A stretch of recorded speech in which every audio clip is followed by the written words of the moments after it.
discovered my wife's now ex affair the day she was admitted into hospital. Now years later, she can't accept my engagement to my fiancé. Part 2. They began talking more. Then he convinced her to meet up for coffee and show her he was a changed man. Obviously, old feelings resurfaced, coupled with the fact that he appeared changed. Now it soon developed into an emotional affair. My wife approached her sister for advice, who told her to take things slow and just get it out of her system if she needed to, which then led to a physical affair 3 months later. She actually told my wife that she should at least make peace with her ex in whatever form it may be, and even offered to cover for my wife once in a while. My SIL was in tears at this point and kept apologizing to me, saying that she didn't know about the abuse, as my wife never told anyone other than me and her therapist at the time about it. I was numb. I just couldn't feel anything and was absolutely dumbfounded by my wife's actions. When my wife finally woke up, I was there and she burst into tears upon seeing me. When my wife finally woke up, I was there and she burst into tears upon seeing me. I spent the following months in zombie flight mode. There was individual counseling for her as well as marriage counseling for us at the strong urging of her family. In counseling, she was surprisingly forthcoming about how it happened and how she absolutely hated herself for causing me pain. She mentioned how at one point on her way home from his place, she actually fantasized about driving into the river because she smelt like him and didn't want his scent to corrupt me. However, that made sense. She said she tried to end it but was too weak, and only after learning that she was pregnant that it actually woke her up and made her realize that any further contact with this man was toxic to not only her but the unborn child as well, hence went to end things in person for good when he snapped on her.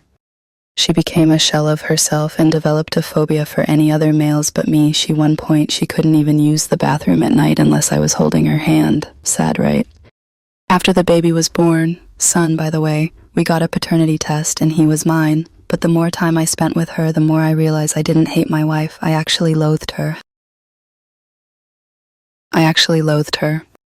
I couldn't see the woman I married, but instead saw his leftovers each time I looked at her. I decided to leave because I was afraid I'd do something I'd regret and be exactly like her abusive ex. She begged me not to leave and even made the ridiculous offer of giving me a hall pass as well as slapping her if I wanted to. I knew at this point I had to get out. She was actually very generous during the divorce. She moved back into her parents and signed a very well thought out co-parenting plan issued by the courts. Moving forward 3 years later, and I meet my now fiancé by chance. I was in a bookstore with a buddy of mine and we were discussing Egyptian mythology when this beautiful woman approached me to correct me on my pronunciations of the Egyptian gods and cities. Needless to say, immensely impressed by not only her understanding but also by the fact that she is Egyptian herself.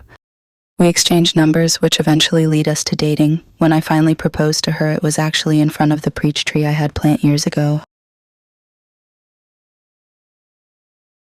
I got down on one knee, but before I got my answer, she ran into the house, then came out with a ring as well. Turns out she was actually planning on proposing herself because she was madly in love with me and she just didn't want any other woman to have me. My son, in all his sweet childlike innocence, told his mother what happened because he was present when it happened. My ex literally showed up that night in the rain yelling about how could I propose to her, my fiancé, in front of our tree, and that this isn't the end of us. I am completely exhausted at this point. I cannot go and see because she is the mother of my child, but she is basically harassing me and my fiancé. How do I convince her to move on, to get over her fear of men and not force me to get a restraining order? Sorry it was long, but I am really desperate. Edit, wanted to ask a question to the insightful women of Reddit. Something that still bugs me to this day is the fact that she even made time for her ex who took pleasure in destroying her only for her to suffer a much worse fate. Is it normal for the abused to want the attention of the abuser even if she might hate him? Something my ex said once. Edit 2.